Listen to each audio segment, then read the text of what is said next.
Hello there, this is Dave Allen for No Stylus, and today we're going to have a look at an application called Doceri. So what's interesting to start with is that I've got a view on the iPad which is not showing up exactly the same on the screen on the computer when I'm recording it. Select this one here, that is going to be from my iPad alone, or I could use through a computer. If you've got a computer in the classroom and you want to connect the computer to the projector, whatever else that you've got connected, maybe it's television, you could do it that way.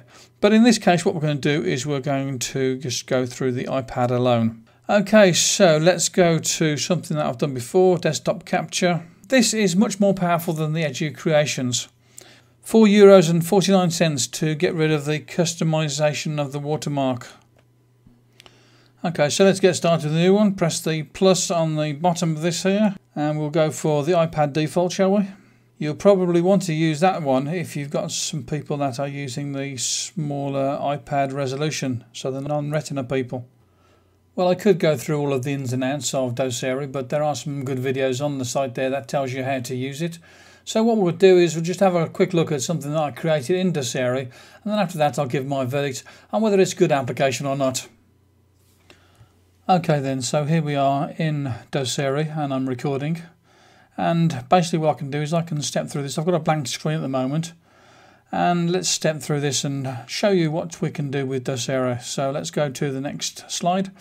And this one here we can choose whether we want to use from the iPad alone or whether we want to run it through a computer. So there we go. I'm going to choose that one there, and we're going to go through AirPlay, or we could just choose going through a computer that's running the Doceri desktop. So this is what we get through when we choose to go through AirPlay. We can choose from projects that have already been done, or that we can choose a new one. So let's say we want to choose that one there or that one there. Or what you could do is have a look through one of the sample projects. On this occasion, let's choose to start a new project. And we've got through to our empty slide. First thing to do is to bring a picture in. And it's going to be fairly easy to do that by going through some of these icons that we've got through the top there. So let's have a look and see what we've got with these controls on Doceri.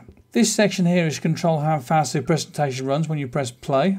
These are our controls for controlling how Doceri works. We can go to the different stops, or we can go through to the next slide.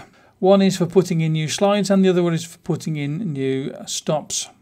And this is for playing the project. This is our timeline here. When we've got things that actually happened on there, we've got little marks on the bottom of it that show where things have been added. This is where we choose all the different tools we're going to use. We've got a pen tool, we've got a larger pen tool, we've got a highlighter. We can choose straight lines, we can choose rectangles, circles. And also in that one there we can choose whether we want arrows or whether to use the eraser tool. This one here is where we choose the pictures that we're going to put into our presentations. So we've got undo tool and redo tool, and one which clears the screen completely. This button up here gets us to our settings, and this one here is if we want to share things out. So that's a quick look through with some of the tools that we've got in the timeline part of this here, when we've got the drop down menu that shows us things that we can do with our project in Doceri.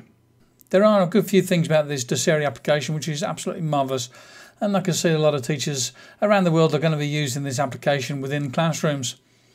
What I like about it is the fact that you've got all these controls, you've got a lot of tools that you can use. It would be nice if there was some way of adjusting the images once you'd already got them in, because basically you put them in, you can rotate them, put them where you want them, but once they're in there, they're in position and can't be moved. So if you want to do something different with the picture, then you'd need to bring it again and need to sort of resize it and rotate it and get it just the way that you want a second time. So Doceri is a good little application. There's a lot of things you can do with it. It's got some great tools in there. It would be kind of nice if you could zoom around the screen a little bit more once you've got pictures in there. So overall, I think this is a really good application and well worth getting. So if you haven't got it yet and you're looking for a whiteboard type of application that you can use to do presentations in the classroom, then I suggest Doceri is an excellent place to start. This is David Allen for the No Stylus website, and I hope you've enjoyed this review of the Doceri application. Bye bye now. Thanks for watching the video, and why don't you check out the other videos. Here's two of them. There's one video there and one video there that you can click on and go and have a look at now. And don't forget that you can also subscribe. Talk to you again soon. Bye bye now.